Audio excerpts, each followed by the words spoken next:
You have been advised a unicondylar knee replacement or a partial knee replacement in which only one compartment of the knee is replaced, which is worn out. And in majority of the cases, it is the medial side, the inner side of the knee. In this video, I'm going to talk to you about the procedure, about the technique, about the incision size, and some such details about the surgical procedure of UKR or partial knee replacement. Hello friends, I'm Dr. Pankaj Walecha and I'm a hip and knee replacement surgeon in New Delhi, India. In partial knee replacement, first of all, the patient is brought into the operation room and an anesthesia is given, which is usually spinal anesthesia. Spinal anesthesia is given by a very fine needle by the anesthesia doctors, and it's usually a 5 to 7 minutes procedure. Once the anesthesia is done, you stop feeling your legs in 2, 3, 4 minutes. And then we start preparing, cleaning and draping of the operated leg.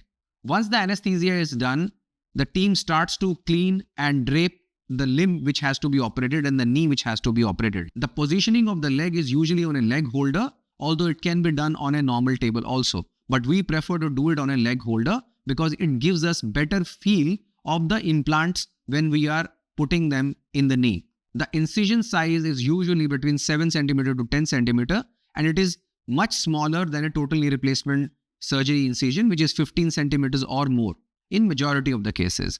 Now, when partial knee replacement surgery is done, that tissue dissection is also less, and we are using the surgical incision as a window because it moves when we move the knee.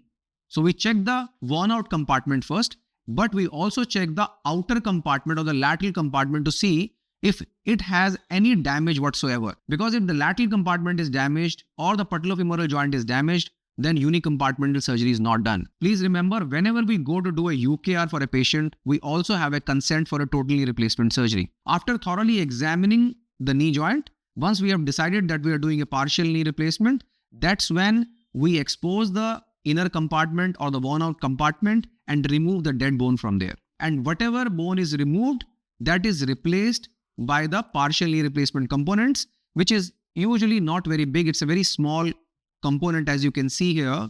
This is the femoral component, this is the tibial component, and this is the special kind of a plastic.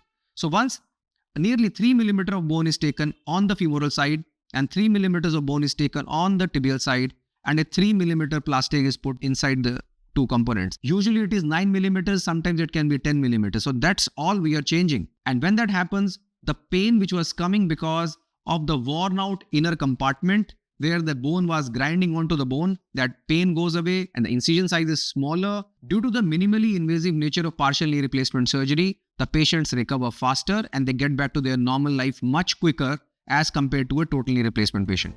So that's an overall summary of a partial knee replacement procedure. If you have any more queries about partial knee replacement surgery or its procedure or anything regarding partial knee replacement, then you can drop your question in the comment section and I'll be very happy to answer that. Thank you so much for watching.